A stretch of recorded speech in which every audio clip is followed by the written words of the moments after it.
পূৰ্ণিমা। এই ৰাসৰ পৰাই ৰসৰ সৃষ্টি হয়। কি ৰস? ভক্তি প্ৰেমৰ ৰস। এই ভক্তি প্ৰেমৰ ৰসত নিমজ্জিত হৈ গোপিনীসকলে ভগৱন্ত শ্ৰীকৃষ্ণৰ লগত ৰাসলীলাত নিমজ্জিত হৈছিল আৰু নিজে তৰি আনকো তৰাৰ পথ দেখুৱাই গৈছে। কৃষ্ণগুৰু সেৱাশ্ৰমৰ বাবে ৰাসলীলাৰ দিনটো খুব গুৰুত্বপূৰ্ণ দিন, কাৰণ 1977 চনত কৃষ্ণগুৰু প্ৰভু ঈশ্বৰে বৰপেটা জিলাৰ নসত্ৰ নামৰ এখনি অখ্যাত স্থানত ৰাস পূৰ্ণিমাৰ দিনা এক শুভ ক্ষণত কৃষ্ণগুৰু সেৱাশ্ৰম প্ৰতিষ্ঠা কৰে আৰু জগতবাসীৰ বাবে কৃষ্ণগুৰু নাম বিলি কৰে। আৰু তেতিয়াৰ পৰাই আধ্যাত্মিকতাৰ প্ৰাণকেন্দ্ৰ হৈ আছে কৃষ্ণগুৰু সেৱাশ্ৰম।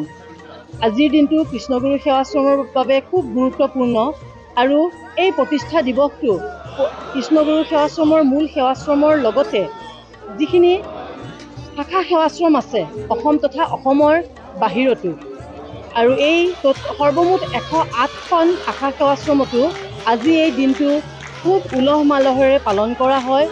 আমি আপোনালোকক জানিবলৈ দি খুব আনন্দিত হৈছোঁ যে কৃষ্ণগুৰু সেৱাশ্ৰমৰ প্ৰতিষ্ঠা দিৱসৰ লগতে এই দিনটো আমাৰ বৰ্তমানৰ গুৰুজনা গুৰুকৃষ্ণ প্ৰেমানন্দ প্ৰভুৰ জন্ম জয়ন্তী হিচাপেও পালন কৰা হয়।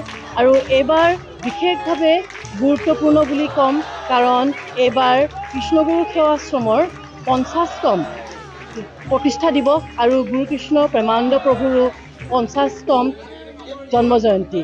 আৰু এই সোণালী মহোৎসৱ উপলক্ষে আপোনালোকে দেখিছেই কৃষ্ণগুৰু সেৱাশ্ৰমত আজি ভক্তাই দি বীৰ দি বাট নোপোৱা অৱস্থা হৈছে। আজি ৰাতিপুৱা 5:30 বজাত গুৰুকৃষ্ণ প্ৰেমানন্দ প্ৰভুৱে ভক্তসকল সমন্বিতে সুবৰ্ণকুৰত পানী উঠাবলৈ গৈছিল আৰু পানী তুলি গোটেই আশ্ৰম চৌহদতে সেই পানী ছিটাইছে। আৰু ঠিক 6 বজাৰ লগে লগেই 12 ঘণ্টা জুৰি কৃষ্ণগুৰু অখণ্ড একনাম কীৰ্তনৰ আৰম্ভ হৈছে আৰু সেই একনাম কীৰ্তন এতিয়াও চলি আছে। এই প্ৰতিষ্ঠা দিৱসৰ লগত সংগতি ৰাখি আজি এক আধ্যাত্মিক সম্প্ৰীতি যাত্ৰা উলিওৱা হৈছিল, য'ত প্ৰায় 3500 দুচকীয়া আৰু 4 চকীয়া বাহনে অংশগ্ৰহণ কৰিছে। আৰু গধূলিৰ লগে লগে গোটেই আশ্ৰম চৌহদতে বন্তি প্ৰজ্বলন কৰা হ'ব। ইয়াৰ লগতে আমাৰ যিসকল ভক্তা আছে তেখেতসকলেও নিজ নিজ গৃহত আজি বন্তি প্ৰজ্বলন কৰিব।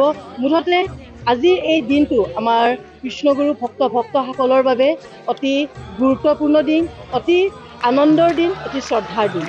জয় কৃষ্ণগুৰু। আমাৰ আজি গুৰুকৃষ্ণ প্ৰেমানন্দ প্ৰভুৰ 50 সংখ্যক জন্ম জয়ন্তী, তাৰ লগতে আমাৰ 50 সংখ্যক কৃষ্ণগুৰু সেৱাশ্ৰম প্ৰতিষ্ঠা দিৱস। এই উপলক্ষে আমাৰ ৰাতিপুৱা ঠিক 5 বজাৰ পৰা আমাৰ আশ্ৰমত বিভিন্ন অনুষ্ঠান চলি আছে।